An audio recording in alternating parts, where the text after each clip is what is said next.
Listen while I tell you about a story about humanity and the power of pure will. 8 billion humans escaped a dying Earth with one single purpose burned into their DNA. Revenge. Not survival. Not hope. Just cold, calculated vengeance. Even if it took thousands of years. Even if it meant the end of the human race. Humanity had fled into the stars, settling on planets that no other species wanted or had even thought could be livable. They didn't just survive, they thrived. They developed weapons and shields and ships that no species even thought of. They created fleets of ships that couldn't be seen or tracked. They could move faster than anything in the void. Jim Jackson stared out at the void from his quarters aboard Earth's Revenge, the first of 700 warships humanity built in the darkness. Ships bigger than anything the galaxy had ever seen. Ships that bristled with weapons designed for one thing only: death and destruction. For generations, humans drifted through space, teaching their children bedtime stories. But not fairy tales.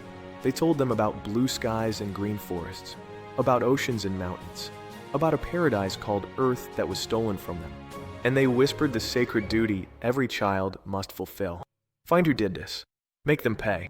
700 ships, 8 billion souls, all raised on stories of a home they never saw, all trained from birth to be soldiers in a war that never ended. Jim looked at the tactical display showing their fleet spreading across the sector like a plague. They'd been searching for 300 years. 300 years of building, breeding, preparing, becoming something darker than whatever destroyed their world. And now they'd finally found something. A thriving civilization. Advanced. Powerful. Jim pulled up the analysis. The DNA markers matched. These were the descendants of Earth's attackers. He pressed the comm button. His voice was steady. Attention all ships, the time humanity has been waiting for has come. We have found them. He sent the coords to every ship in the fleet. 700 ships still cloaked, prepared to engage all weapons. Jim tried not to think about what he was about to do. Because here's what nobody tells you about revenge. When you spend centuries becoming a monster to hunt monsters, you forget which one you are. At 0600, he gave the order for the fleet to decloak. He ordered for comms to open a signal to the planet below.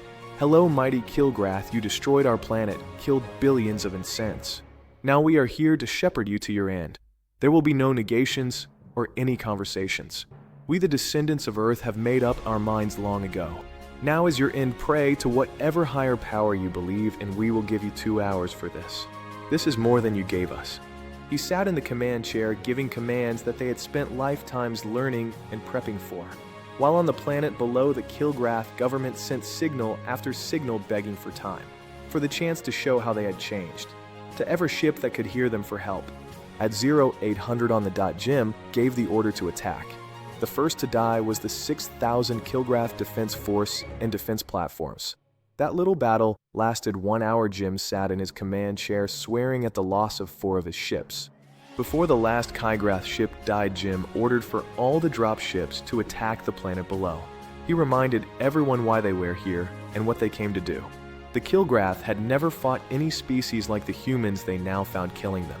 The battles on the Kilgrath planet were brutal and scary.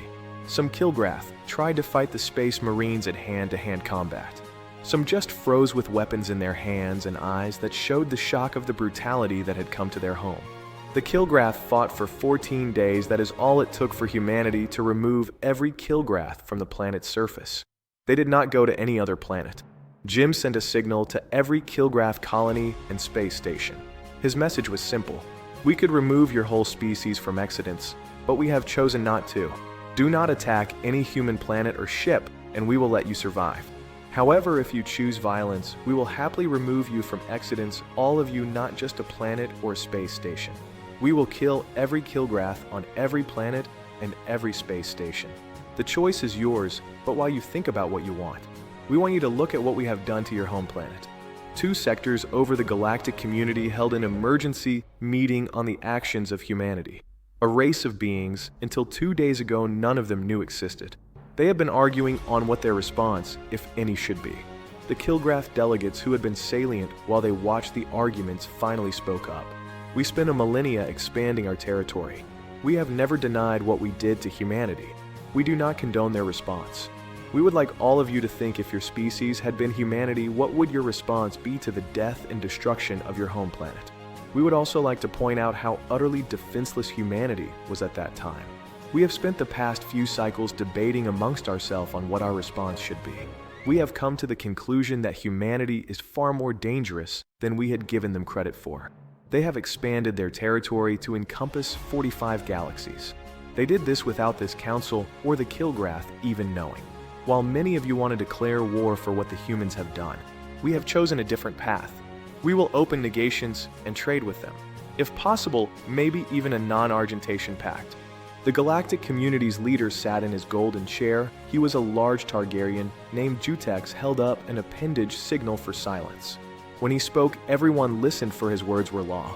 He looked at the Kilgrath delegates and said, "You're assured that this is the course you wish to go.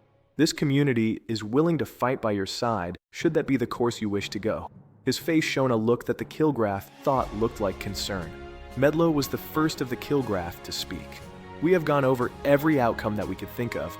We have decided that this is not only the best way for our race to survive, but also, we believe that this path can lead to humanity eventually joining the galactic community with many positive outcomes." This brought another round of arguments, with half the community calling for humanity's destruction. It was at this moment Jim dropped a flashbang grenade and dropped his personal cloaking field. He was standing in the middle of the Grand Hall. He held his hands up in the way that said he would make no further actions and started to speak as every other being in the room froze in the shock of such a brutal appearance, and the shock that none had even known he was in the main chamber. "Galactic community, I am Jim of the Humanity Coalition. I am here to talk to you and see if we can move towards peace." Then he turned to the Kilgrath delegation. "I heard what you said. We would look forwards to this path. The path towards peace is always better than that path to death. We look forwards to any talks towards this possible future." Then he turned to face Jutex directly. "We did not know about this council before a few cycles ago. Possibly if we had, things would have gone different. Now that we do know, we will be willing to talk about joining. However, I want to make a few things clear. 1. Humanity will never be held back. We take care of our own and will protect what is ours. 2. We do not want war with any of you or anyone else. We do want conquest or to take anything from you. However, should any species decide to attack any human ship or planet, we will show why you should fear humanity. But if you need help, we will come to defend you. Now I will leave you to make your choices. We are returning to rebuild Earth if you wish to talk. You know where to find us."